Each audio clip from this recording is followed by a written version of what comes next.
It had been a tough start to the offseason for Alabama basketball, but things are looking up lately for Nate Oates' squad as they project. I'm sorry, what's that? Javon Quinerly is entering the transfer portal? It's been a tough offseason for Alabama. You are Locked On College Basketball, part of the Locked On Podcast Network. Your team every day. Hey there, what's up? Welcome into the Locked On College Basketball Podcast, the only daily national college hoop show out there. I'm your host today, Isaac Shade. I know normally Andy and I are together on Monday, but he had some family obligations, so we're going to do tomorrow's show together. Make sure you tune in for that. But today you get just me. I'm sorry. My apologies in advance. No, I'm just kidding. It's going to be a great time. We're going to have a great show today, which, by the way, is brought to you by FanDuel Sportsbook, the official sportsbook of the Locked On Network. Make every moment more. Visit FanDuel.com/Locked On today to get started. Coming up on the show, before we get to talking about Javon Quinerly, want to let you know, if you haven't already heard, West Virginia has made a coaching decision. I'm going to talk about that and the ramifications on the roster. And Penny Hardaway is in trouble. So Memphis, what's going on there? Ever, always. But let's start with this late breaking news that came out of Tuscaloosa on Sunday evening. There I was sitting down to dinner with my family and I had my sprinklers going in my yard. Sunday evening, late June. And all of a sudden, here comes Joe Tipton and On 3 saying, Javon Quinerly has entered, or at least declared his intent to enter the transfer portal. Wow. I mean, I know I joked about it off the top. Losing Charles Bediako to the draft, obviously Brandon Miller was always going to go, but Clowney and all this stuff. Jaden Bradley goes to Arizona, and you get this news. You thought that Javon Quinerly was going to be back. There's this, it's still not confirmed unless it's happened since I've recorded, but Grant Nelson is going to come to Alabama last week. Jaron Stevenson on Wednesday decided to reclass and commit to Alabama, so he'll be there. And so there had been this like rough beginning to the offseason for Alabama, but then things have gotten good. It's like, things are looking good in Tuscaloosa. They should be fine. They've got Javon Quinerly to run the show. Mark Sears is back, all this great stuff. And then all of a sudden, we get this bombshell. Now, here's the deal. I anticipated, I assumed that we would get at least a few more grad transfer portal entries this summer. But goodness, I did not anticipate we'd get one this magnitude, someone of Javon Quinerly's level. And so this literally, I would call it a bombshell for me. I guess not literally, because it was not a bombshell. My house did not get bombed, but it's a bombshell. And as a reminder, you might be asking yourself, now hang on, we are well past that transfer portal window. How on earth can Javon Quinerly enter right now? Well, two things. That the answer to both of them is because it's a grad transfer situation. So there is that 60-day transfer portal window from the day after Selection Sunday for the next 60 days. And then after that, you can enter and still be eligible for that one-time transfer waiver. But that does not apply for student athletes who are graduating undergrad and transferring as a grad student. And that's what Javon Quinerly would be doing. For those students, there is no timeline. There is no deadline within which you have to enter the portal. You can do it at any time. Now, if you're a grad student already, transferring to be a grad student at another school, that is not this. That actually has an earlier deadline than the 60-day transfer portal window. But the other thing is, this will be Javon Quinerly's third school wherever he lands. And you might be asking, so how is he going to play immediately? Because you can transfer now and play immediately, but only one time. Quinerly started his career at Villanova, played a year there, 3 years at Alabama. And so he has to get a waiver, right? If he's going to play again. Not true, because as a grad transfer, you can transfer even if it's your second time and play immediately. So that's why he'll be able to play immediately wherever he goes. So this, to me, this is a massive loss for Nate Oates' club. As I said, they had already lost Jaden Bradley to Arizona. By the way, what is he thinking right now? Jaden Bradley's like, oh my goodness, I could have stayed around and run the show next year. But wow. So, and now he's got to contend with Kai Boswell, Caleb Love. I mean, that backcourt at Arizona is pretty crowded. So I would love to be inside Jaden Bradley's mind tonight. Interesting there. Now, keep in mind, Javon Quinerly did not start most of last year at Alabama. That was Jaden Bradley. And then as we got into postseason play, it switched, and Jaden Bradley, from all the stories we've heard, basically went to Coach Oates and said, hey, I think Javon needs to be starting. And so he did the rest of the season. And so I don't get this move for Jahvon Quinerly. It doesn't make sense to me unless it was the plan all along. Like if it was the plan all along, maybe he had a class he had to finish out this summer. He put out a statement. We'll read that in a second, but it didn't say anything about that. So, I mean, he was going to be, unless something weird happened, he would be Alabama's starting point guard this season. Like, why leave? Really curious for more info to come out, because again, there is a statement, but it's kind of meh. Like, Quinerly had an Instagram post that said, one more, Bama Nation, like, let's run it back one more time. He's deleted that. It's gone. So the three big questions for me are, why transfer? Number two, where will Jahvon Quinerly go? And then number three, where does Alabama turn next now that they don't have Jaden Bradley or Jahvon Quinerly to run the show?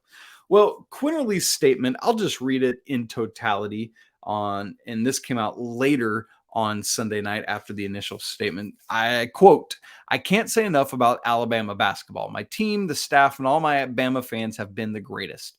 You have embraced me and treated me like gold since day one. The relationships I've built have gone way beyond basketball, and that's something that has made my decision to enter the transfer portal so difficult for me. My basketball journey has been something that any student athlete could only dream about.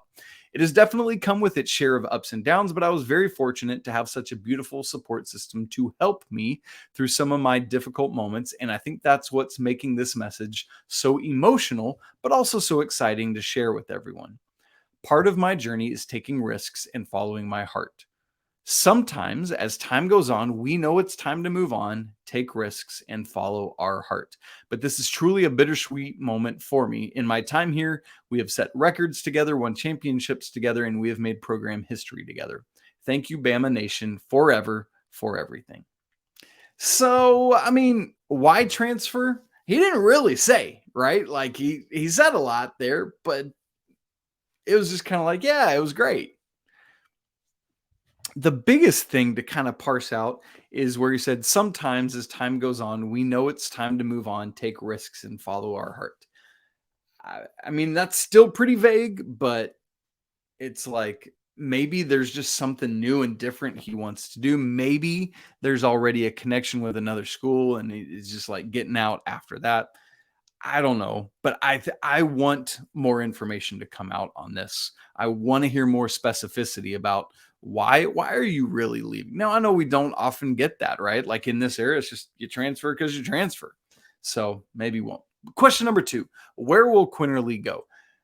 Listen, folks, you're going to hear a whole host of schools mentioned. There will be no shortage of suitors that would desire Quinerly services, particularly those who are in need of a lead point guard to come in and be the floor general. I'm sure that, well, not I'm sure, there are a lot of schools out there that have somebody that it's like, he'll do, right? But Quinerly could come in and be like, you feel really good about it. And so there's going to be a lot of schools. We'll start to hear legit connections. But as I'm recording this pretty early on, anything right now is just purely speculative in nature. So we'll get more definition on some of those connections coming soon. And then the final of those three questions is, so where does Alabama turn now? Well, for me, I'm imagining it will either be Mark Sears or Rylan Griffin. Those will be the first two names I'm looking at to do it. So we'll see what plays out and how things turn out for Alabama here. But man, what a roller coaster of an off season this has been for Nate Oates. I imagine they're going to have a solid year. I don't think it's as good as it would have been, like if Charles Bediako had stayed, if one of Jaden Bradley or Jahvon Quinerly had stuck around. So it does make it a little bit tougher. But, Grant Nelson, Jaron Stevenson, we'll see what happens. Interesting stuff there. Well, West Virginia has made the decision that Andy and I said a week ago they should have made, and they finally realized it was the right decision about hiring a coach. I'm going to tell you more about that in just a second. But first, this episode of Locked on College Basketball is brought to you by our friends at FanDuel. Baseball season is in full swing, and there's no better place to get in on the action than FanDuel, America's #1 sportsbook, because right now new customers get a no-sweat first bet up to $1,000. That's up to $1,000 back in bonus bets if your first bet doesn't win. Just go to FanDuel.com/lockedon to join today. You might want to go check out somebody like my Braves, who are absolutely smoking right now, the second team in baseball to 50 wins. Yes. So go see what you can find there. Maybe like Ronald Acuna stolen base in this game. Go ahead and take the over on that one. Don't miss your chance to snag a no sweat first bet up to $1,000 when you join FanDuel today. Just go to FanDuel.com/lockedon to sign up. FanDuel, official partner of Major League Baseball. Major League Baseball trademarks used with permission. Okay, folks. So we got the news now. West Virginia has promoted assistant Josh Eilert to the interim head coach. Listen, I said it last week. I'm going to say it again. I have no clue why A.D. Renbaker thought that he was going to be able to land a high-level coach right now. But we said it all week long. He was saying, I'm basically reading between the lines, I'm more concerned with getting the right long-term coach, even if it costs us our multiple guys off of this roster this year. And I just didn't get that. And I still don't get that. Like, you have assembled what I think is a great roster and should be a top 25 team, should be able to compete at a high level in what projects to once again be the best conference in college basketball in the Big 12, even adding to it now with Houston and the other teams from the AAC. But they were adamant, like, we are going to get our guy, the long-term guy. But it made zero sense to me. Keep your team together. And plus, how often is the guy right after the guy is going to be the guy? You need like your gap guy. And finally, like, not because they came to their senses, but from the statement from Renbaker and from West Virginia, it's like, we checked around and we couldn't get anybody. So I guess we're going to default to an interim. And here's why that's a bad decision, in my opinion. Now it looks like, or not it looks like, it is like, hey, this was our second option, and it wasn't where we wanted to go. But I guess since we can't get anybody, this is what we'll do, and we'll try to get our guy next year. Instead, if Renbaker and others in charge in the athletics department in West Virginia had said, hey, we recognize that we've put together a smashing roster this year. We'd love to keep it together, and they believe in the assistant coaches, particularly Coach Josh Eilert. So here's what we're going to do. We're going to set him up as the interim head coach for this year because we believe that means we can circle the wagons and keep our team together. And then that gives us a year to evaluate. Maybe he's ready to be the guy.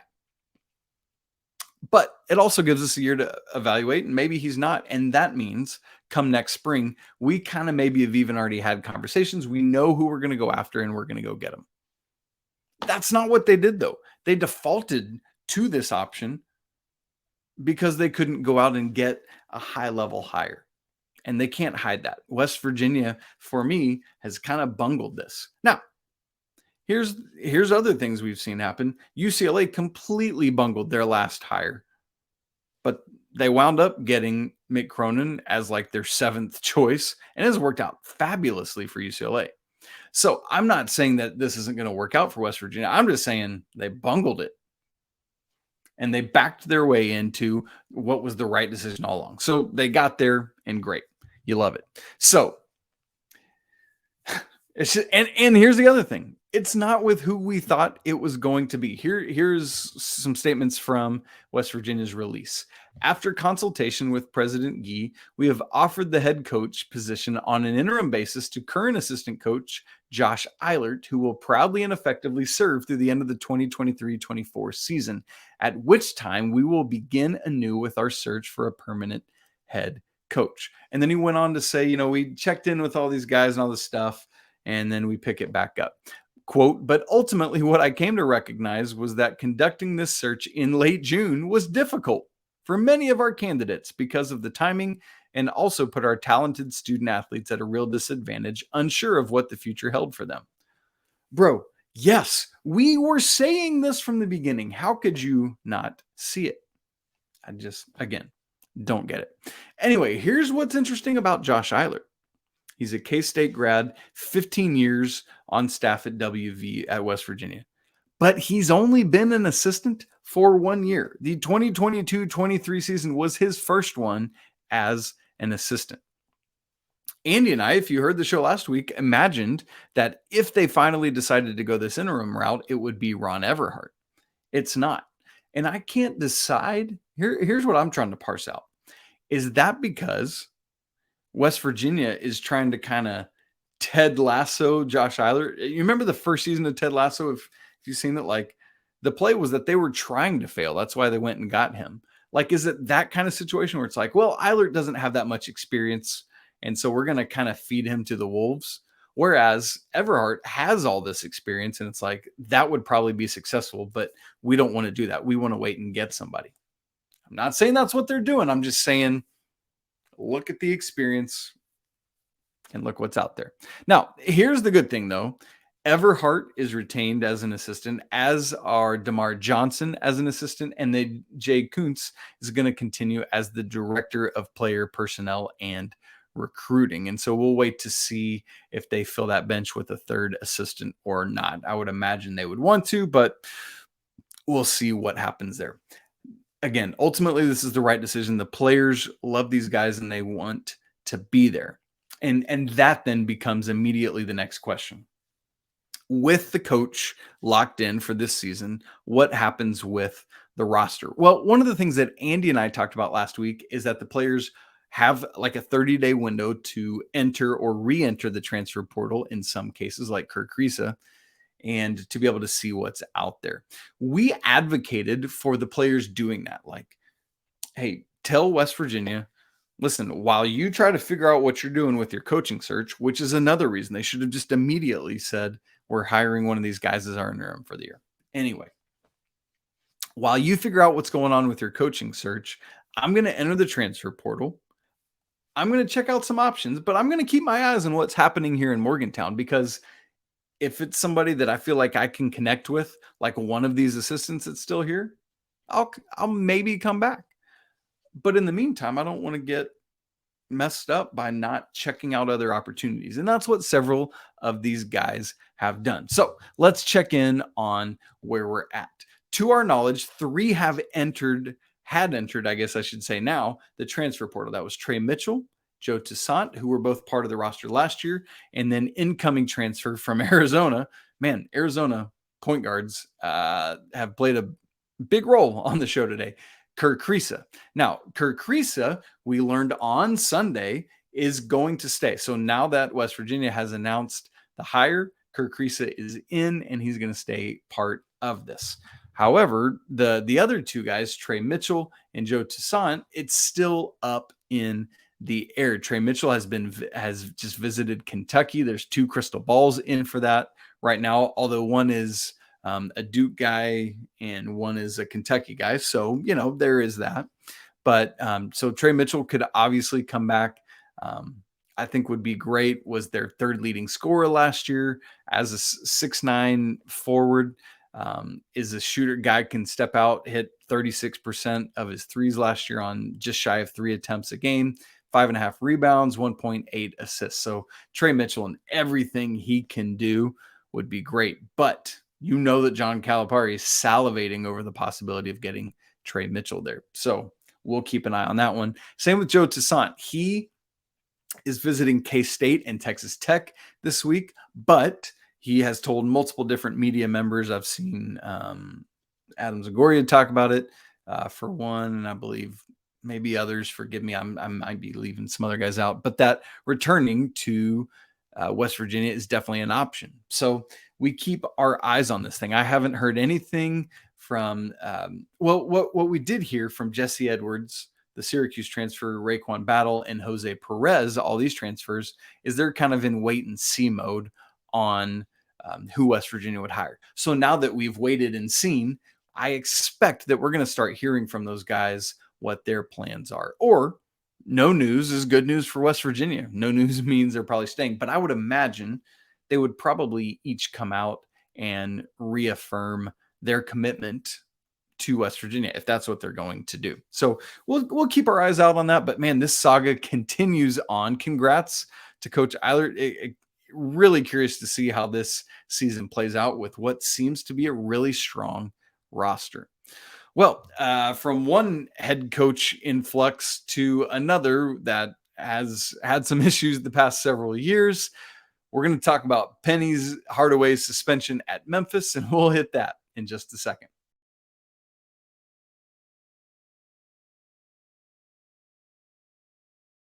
All right. News came out last week that Penny Hardaway is going to be suspended for the first 3 games of the upcoming 23-24 season. Now, this news actually came out midweek last week, so we're a little bit behind on talking about it.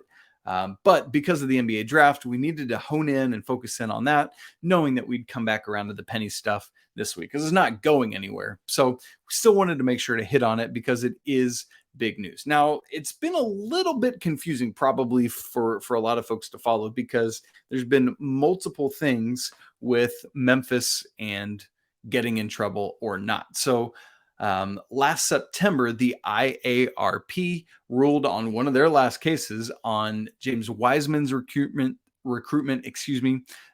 no real sanctions for Penny in that, no postseason ban. There's probation with it.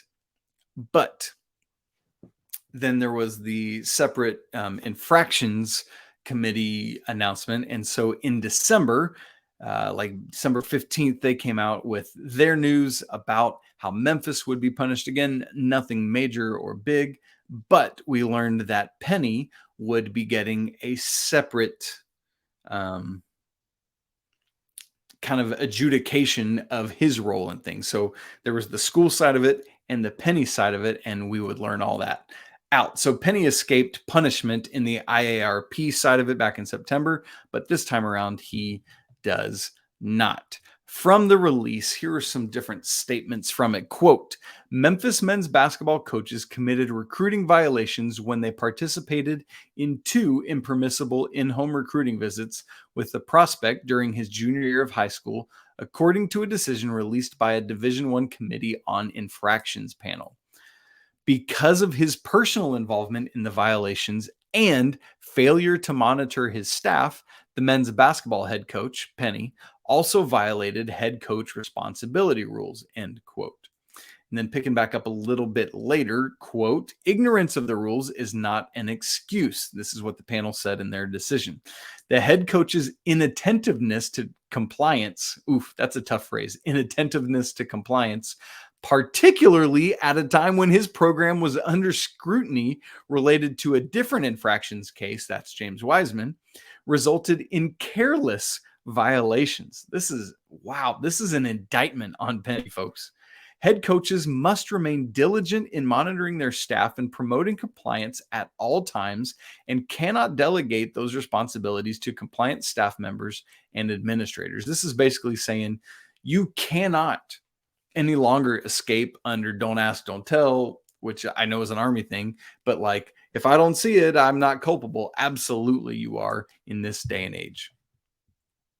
And then finally, one more quote from this piece, from this release from the NCAA. Quote, the violations in this case centered around the recruitment of one highly rated men's basketball prospect. This is not James Wiseman. This is somebody else, by the way. First, in September of the prospect's junior year of high school, a Memphis men's basketball assistant coach traveled to his home in another state and visited with him and his family. 2 weeks later, the Memphis men's basketball head coach did the same thing. So that's Penny.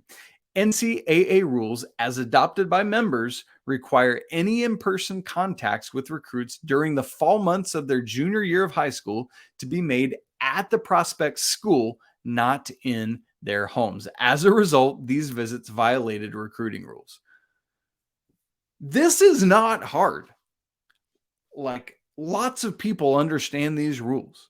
And I do not understand why Penny continues to try and skirt around them to willingly play James Wiseman in the face of the NCAA saying not to. Like, they're just willful disregard for these rules is befuddling to me.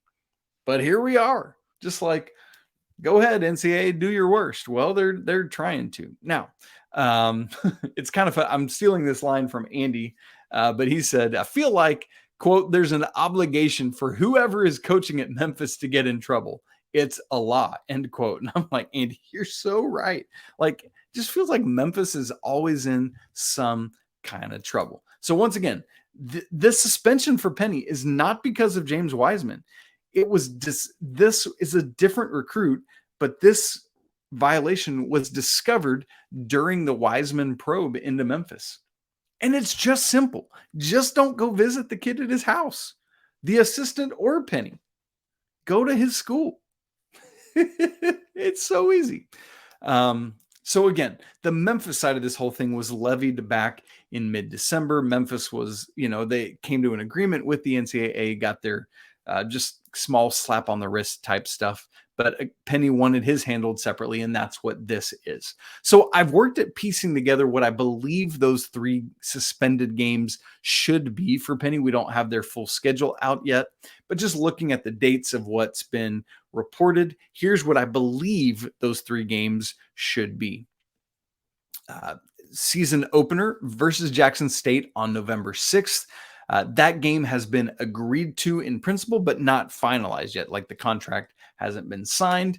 And then on November 9th or 10th, that day hasn't been finalized yet, they will visit Mizzou. So Memphis at Mizzou should be a fun environment there. And then the third one, again, this is if I've pieced it together correctly, should be Memphis hosting Alabama State on November 17th.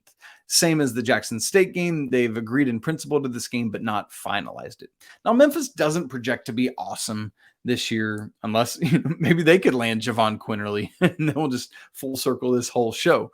But outside of this game at Mizzou, neither Jackson State or Alabama State are high level, like, oh, we got to get in on this non-conference game. And so, as is typically the case with these suspensions, it's not all that big a deal. I mean, obviously a true road game at Mizzou, which kudos to these 2 programs for scheduling a home and home. But I mean, that's the biggest game in this, but you're not missing any conference games. You're not missing really any massive games, all due respect to Mizzou and what they're doing. So Penny, Memphis in trouble. It is a tale as old as time, it seems like, at this point. But bottom line, biggest punishment here is Penny's 3-game suspension at the beginning of this season.